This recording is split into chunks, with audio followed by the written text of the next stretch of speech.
Welcome to Franklin Almanac. I'm Polikseni Manxhari. This is our 12th edition of Almanac, a compendium of life in Franklin. As always, we'll bring you important stories. What's happened? What's happening? What matters? A plethora of exciting things are going on in the town of Franklin. In this episode, we explore powerful stories, recent growth and expansion in the town, and an adorable event to benefit sick kids this Halloween. The town of Franklin once again demonstrates what makes it so special. You have breast cancer, are words no one ever wants to hear. However, it is estimated that over 255,000 people hear this every year, while a shocking 41,000 die annually. Being diagnosed with stage 4 breast cancer in 2010 was a shock in itself, but finding out the cancer had returned and spread after living 2 years cancer-free was utterly devastating to Susan Rosen. She recalls thinking she'll never be a grandmother as she let the news sink in. Once the initial emotions passed, the Franklin resident got to work on finding ways to help people understand metastatic breast cancer and those affected by it. We invited Susan into our studio where she educates us on her diagnosis and her thoughts on finding a cure. Susan, I just want to thank you for taking the time to sit down with me and discuss a huge part of your life, a life-changing moment that you experienced back in 2013. You were diagnosed with stage 4 advanced breast cancer. Correct. So tell us a little bit about that experience and what you were going through at the time. It was a big shock in my life. I was first diagnosed in 2010 with stage 3 breast cancer, which is considered curable. And I did have 3 wonderful years. I was very healthy.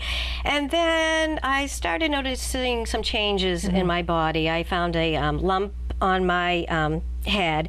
I was having stomach aches, a bad taste in my mouth. My legs were bothering me a little bit. And I had a feeling something was going on. Right. But I kind of ignored it because I have 2 children, and one was starting her freshman year in college in Washington, D.C., and my son was starting his freshman year at Franklin High. And my kids usually come first, and so I wanted to get them settled, and then I would take care of myself. Right, of course. And I think, too, I knew something serious was going on, and I kind of just didn't want to deal with it. But after I got them off to school, I did go in to see my nurse practitioner, and she ran some blood work, and later that day I got a call that she wanted me to see my oncologist. That you still see an oncologist even though you're, free of symptoms. And I did tell her I had an appointment in 2 weeks, and she said, we really can't wait that long. Right. So right there and then, that sinking feeling in the stomach, and turns out, I was diagnosed with metastatic breast cancer. So what was the first thing that went through your mind when you heard about that? Well, when I first found out, we were in one of the rooms at Dana-Farber, and it was myself, my husband, my oncologist, and my oncology nurse. And he said, the cancer has spread. And I, oh my gosh, why? Why is this happening? Why? And I never questioned it the first time I was diagnosed. Right. Second time I was angry. I was mad. Why is this happening? It was very emotional for all of us. My nurse was crying. I was crying. My husband had this look on his face I have never seen before. It was bad. Wow, it just kind of hit everyone in the room. It hit everyone, yeah. Wow. Yeah. So you were diagnosed with metastatic breast cancer, correct? Correct. So there might be a lot of viewers at home who might not know what this is. Can you tell us a little bit about it? Sure. So when a woman is diagnosed with breast cancer stage 1 to 3, it's contained to her breast. It may involve lymph nodes. But it has not spread to other parts of her body. So with metastatic breast cancer, the cancer can spread usually to 4 parts: your brain, your lungs, your liver, and your bones. Okay. Yes. Wow. Yeah. All around. All around. So when I was first diagnosed, it was in my bones and my liver. And as time has gone on, it has spread to my brain and my lungs. How does that affect you daily? How do you feel on a daily basis? Most of the time I feel okay. Tired, but most of it really isn't from the cancer itself, it's from the treatment. Right. But with the cancer, I may have a little bone pain. There was a time when the tumors on the liver were were spreading like wildfire, Right. and I had a lot of pain in my shoulder and over, you know, this section where the liver is. So it really depends. The lungs, I started coughing. With the brain, I started having double vision. Oh, wow. So yeah, it's crazy the symptoms that can happen. But with proper treatment, those symptoms can come under control. But then you're dealing with symptoms from the treatment, chemotherapy, or whatever you may be on. Yeah. And I know that there have been other times where you've actually said that this is your fate. You've considered it to be your fate. Why do you think that is? I believe things happen for a reason. So I believe I was meant to get breast cancer, but to use it, it's my purpose in life. I want to educate, and I want to help others. I want others to have hope that even though you have a terminal illness, you can still go on living your life. And I don't let my cancer dictate my life. It's a part of my life, and obviously it's a big part of my life. But I'm a mother, I'm a wife, I'm a sister, I'm a friend. I have a whole life other than my cancer. So I did have a chance to take a look at your blog, Let Us Be Mermaids, which I think is a great name, by the way. Thank you. And on this blog, you're able to share a lot about your story, so people can read in, kind of get to know you a little bit. And you make an interesting comparison between mermaids and women. Yes. Tell us a little bit about what those comparisons were. Well, I see a lot of comparisons. Mermaids are beautiful, and even women who have gone through cancer surgery and treatments have scars, and they're still beautiful. And mermaids want to live their life. So do women with breast cancer. No fear of shallow. We don't want to have live life to the fullest. Thank you. Absolutely, that's what I'm trying to. Yes, absolutely. Wow, that's amazing. I have to know, based on everything that you've been going through, and obviously there's huge breast cancer awareness out there. Do you think that there will ever be a cure? This is my personal opinion. I don't know if there will ever be a cure. I think, and I don't want to give it credit, but cancer is very smart. Sure. It knows how to turn on the treatments. So I believe one day that we will be treated as a chronic, people with metastatic breast cancer will be treated as a chronic illness. There'll be less toxic medicines for us. And those medicines will help us to live a normal, healthy life and not have the fear that one day treatment will stop because it's not working and then we pass away. So I don't know if there will ever be a cure, but I think things will get better where we'll be able to live a healthy, long life. Well, I just want to thank you again for taking the time to come in and sit down with us and our viewers to discuss everything that you've gone through in life. And, you know, you're a true inspiration, so I know that I'm sure there's thousands of women who look up to you, like myself. So I want you to, you know, be able to share that message with people. So thank you so much for coming in, and it's been a pleasure, and we look forward to seeing what you accomplish next. Great. Thank you for the opportunity. I appreciate it. My pleasure. Thank you. Feel free to check out Susan's WebMD video and personal blog, Let Us Be Mermaids. You will not only be able to get a sense of her daily challenges, but also interact with her as well. The Franklin School of Performing Arts is expanding. Construction will continue through the fall and assume the entire building of Felix Cataldo Block in downtown Franklin. The renovations will connect all parts of the FSPA building and provide spacious new dance and music studios, a waiting area for students and families, as well as a brand new downtown cafe called Intermission that will be open to the public. Founded in 1985, the FSPA is dedicated to the enjoyments of arts and artist growth for all ages. The school offers classes in acting, musical theater, voice, and instrumental instruction. We spoke with Director Raylan Mercer and staff about the expansion. We were also able to get a behind-the-scenes look at the new studios and cafe. Here's a look. What was your initial goal for the school? The goal originally was to bring together all aspects of the arts, music, dance, and drama, and to offer outstanding instruction and performance opportunities, and to bring Boston-based professionals to Franklin. At the time, the town was growing leaps and bounds. 495 was becoming much more popular, and the commuter line had come out of from Boston to Franklin.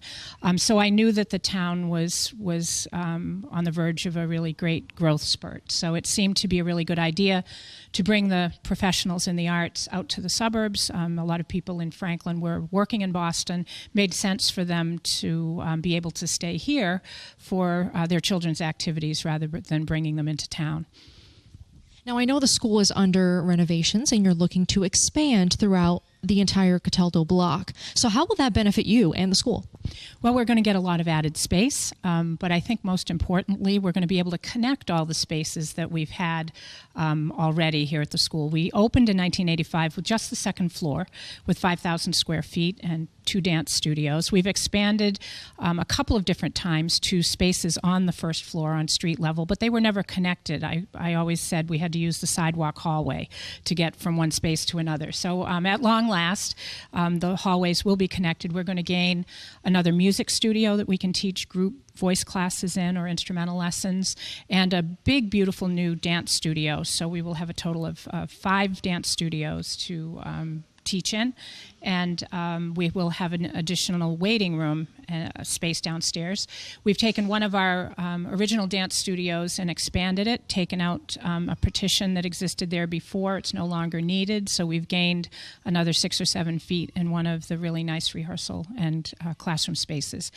Additionally, I've always had the idea that a coffee shop cafe would be a nice addition to our building, and we have uncovered a really cool space in the back of this old block. And as we got started on the work, we discovered exposed brick and some beautiful old windows that we're renovating and refurbishing. So it's going to have a very cool artsy vibe back there. So we've decided to open it to the public. There'll be a rear entrance welcoming the public into the cafe, and students and student families will be able to access the cafe from the inside of the building.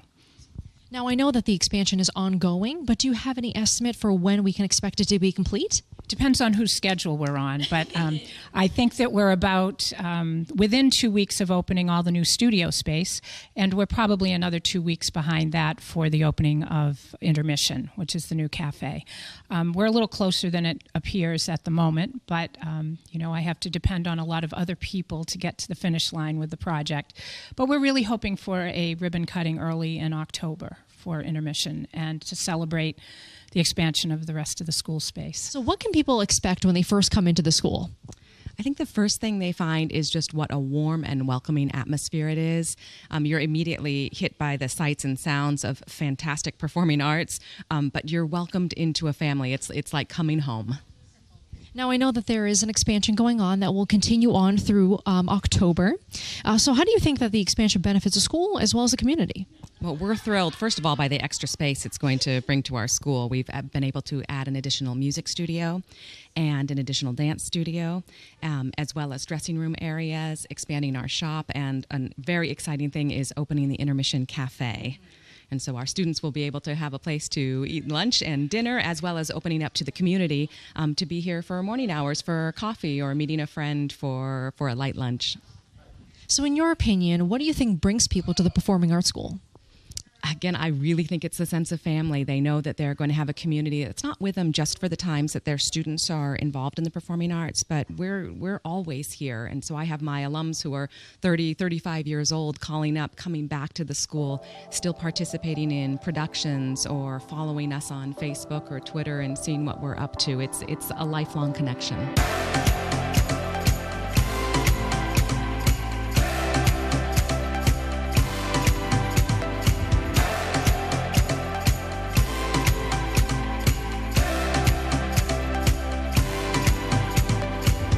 The FSPA building will be complete in October, where residents and students can enjoy their services while also sitting down for a cup of coffee.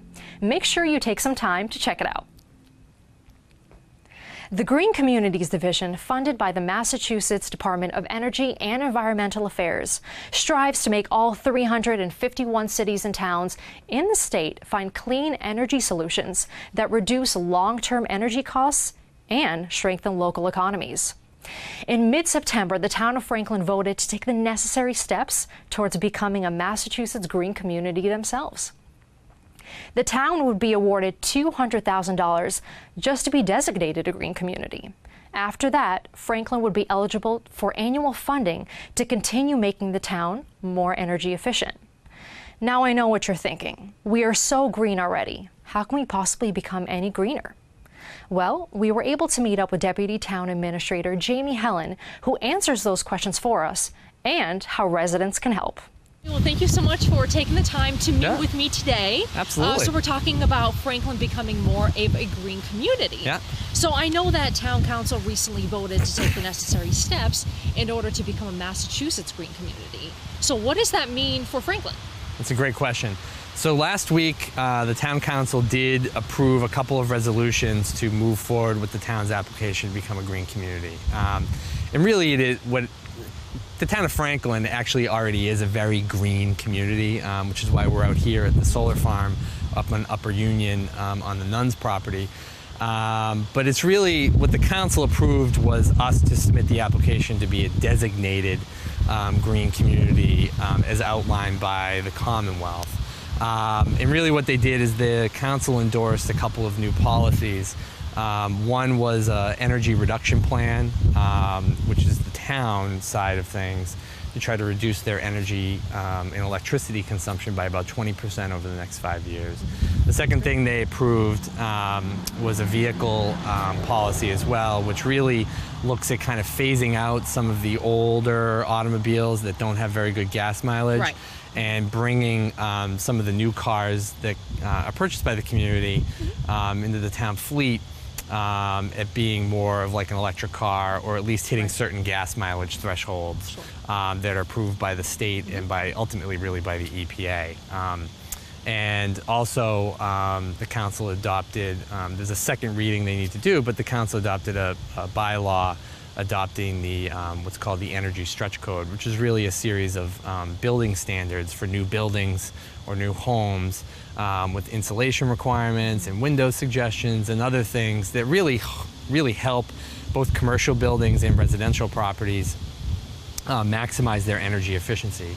And you know, on that last one, on the building code, vast majority of developers and builders these days implement that stretch code already. In fact, a lot of the newer commercial buildings that are built in the town of Franklin already actually have solar panels on top of their buildings, and those businesses know the return on investment is substantial by putting in proper weatherization, insulation, and a variety of other features. So at the end of the day, you know, the town of Franklin has been committed to renewable energy in a lot of ways. And the first way I would say would be this solar farm. The town of Franklin uses about 11 megawatts a year in electricity. And this solar farm originally was intended to generate about 8 megawatts of that energy, of the electricity that's used by all of the town buildings and facilities and the schools. This farm is actually overperforming, which is a very good thing. And so roughly 90% of the energy and electricity that's used by the town and schools actually comes from this solar farm right here. That's incredible. So this is a pretty substantial commitment, and it's a very big project, which has certainly helped the town in quite a bit of ways. A second initiative, which we've spoken about before, is the conversion of all our lights that's owned by the community to LED. Now that includes all of the town buildings, senior center, the library, the municipal building, as well as all of the schools. So by the end of next year, by the next July of 2018, all of our town buildings and all of the street lights in the community will be LED. And you know, why is that important? It's not just to be green, but also from a monetary standpoint, from money. It helps the town save a tremendous amount of money in the operating budget. Now I know in order to qualify for funding, there are 5 different criteria that are required. So can you tell us what those are? Sure. So there are 5 criteria, and I'll keep it short and simple for the audience at home. The first one is you need to have a commitment to expedited permitting. And the town of Franklin actually did that about 10 years ago. And actually our permitting for economic development, I think, is actually quite legendary at the swiftness and the brevity at which we go about that permitting process. So that's been very successful. And really a lot of the business that you see in the industrial parks are a result of that expedited permitting, so it's worked out quite well. The second criteria is a commitment to manufacturing and setting an as-of-right solar use, an as-of-right use for solar in our 3 industrial parks. And again, I think a lot of the newer buildings that have been built have been built with a lot of renewable energy components in mind. Right. And so again, that was passed back in about 2008, so it's been in effect for about 10 years. Good. It's been very successful. And as I just mentioned to you a few moments ago, the third component is having a game plan and a roadmap for a 20% reduction in electricity use. The fourth component is having a fuel-efficient vehicle policy, which I just mentioned a moment ago.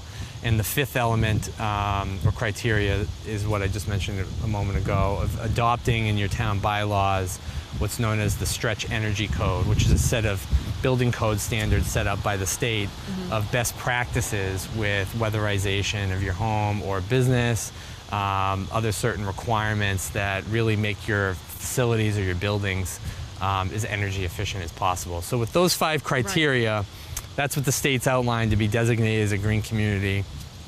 And the state's done a lot of outreach with us already. They've already approved a few of our criteria, and they've been working closely with us. So, you know, we're fingers crossed, but we're obviously confident the state will approve our application, you know, probably sometime in the winter, you know, around February or so. Good. And then there's also some components of the energy reduction plan that are more behavioral in nature. For example, making sure having a policy of an anti-idling policy of all town vehicles, and not allowing someone to be out and just have the car idling for 40 minutes. Those small things, exactly. And those small things add up. Another great example that we were just talking about before we got here was having possibly a policy where all town employees shut off their computer monitors at night. For the folks at home, if folks don't know, computer monitors actually suck up a tremendous amount of energy.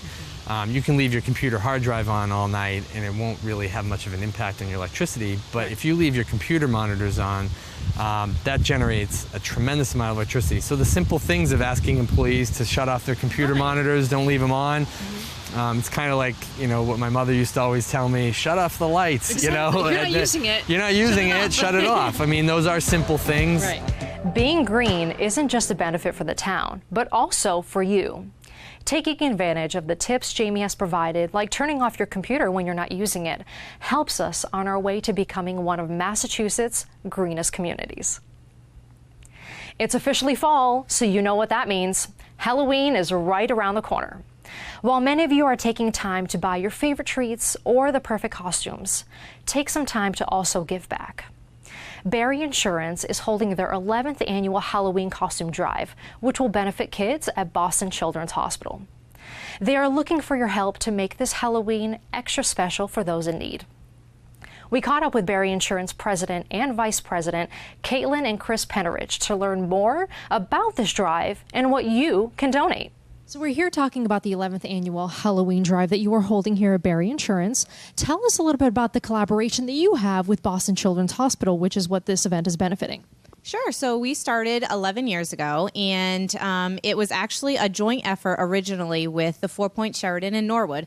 And so they had started the collection drive, and we piggybacked with them as being their client to join in the effort. And it's something that we've kind of run on our own since then. And together we go to Boston every year to give all of our donations to them. It was something that was really important to us when you think about all the kids that are in the hospital on Halloween, which is one of the most fun holidays for kids, and they're stuck and they can't trick or treat. So it really resonated with us. We've got 4 children, and we just wanted to be able to give back and do something good for those kids. So can you tell us a little bit about what exactly you're expecting to be donated?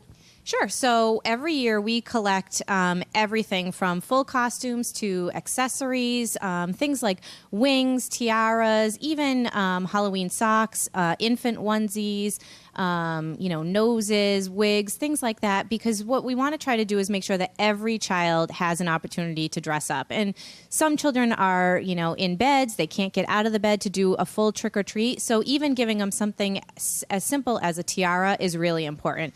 We also collect things that they can trick or treat for. So coloring books, crayons, stickers, spider rings, bouncy balls, really anything not food related, but anything like that is welcome, because the kids that do get out of bed, they do a trick-or-treating around the halls of the hospital. For people who cannot come in to donate, is there any other way for them to do so? Yes. So we offer many ways for everyone to donate. You could mail a check to Berry Insurance, and we'll gladly do the shopping for you. We also have a PayPal account where you can email the funds to contact us at berryinsurance.com. And again, we'll do all the shopping for you. If you want to purchase costumes, but you aren't able to drop them off, we're happy to come to you and pick them up as well. Now, I'd love to know, what is the significance of this event for the both of you? I know you've been doing it for a while, but what does it mean to the both of you to hold this? For us, we are very much a family-run organization. So to think about the families that are in the hospital and they're dealing with so many medical issues, and Halloween comes as a secondary thought to a lot of them. So to be able to give that one small piece of joy to the kids and give them a sense of real life when they're stuck in hospital walls is really important to us. We have 4 children. We know how important Halloween is and how much of a fun holiday it can be. So we just want to be able to give a small piece of that back to those kids. Yeah, and we also, have a special bond with children's. With our oldest son has Wolf Parkinson White, and he needed to have ear tubes put in, and nobody would do it besides children because of the concern of it. So it has a special meaning for us personally because of how great they were, even though it was an in and out procedure and everything was fine. But we stuck with it and loved everybody at Children's for that too. So what do you want to tell people to encourage them to donate? We would just really love anyone's participation. And really, it doesn't have to be a large amount. It could be something as small as a plastic nose for the kids to wear or a coloring book for them to trick or treat, up to full costumes. The hospital serves children of all ages, boys and girls. So even infant onesies all the way to young adult costumes would be welcome. If you're not sure how to participate, please just give us a call and we'll be happy to talk through it and help you out. As well as the one thing that we would like to stress is it is brand new items, not used, just because of the hospital environment to keep everybody safe and all healthy, so that we can't have anything used. So please just remember that. Berry Insurance will be accepting new Halloween costumes, accessories, and other Halloween treats, from makeup to props to coloring books and more, until Monday, October 16th. Please do your part by helping kids in need. Have a happy Halloween. As Americans, we seem to have it all. The best houses, the best cars, the most advanced technology. So, what do we need more of? We need improvement and quality. We need enrichment. You see, enrichment isn't just about us and working to improve ourselves. It's about working to improve the world we live in. Our world needs to be enriched. We need to improve our way of thinking and being. It's easy in today's society to take all of our thoughts and feelings out on social media. This is where we need enrichment most. The way we treat people in person and online, the comments we leave on every status and photo, and our reaction to those whom we disagree with most, all needs enrichment. We poison ourselves, others, and the world around us when we speak words of hatred. And more importantly, we poison the minds of our future generation.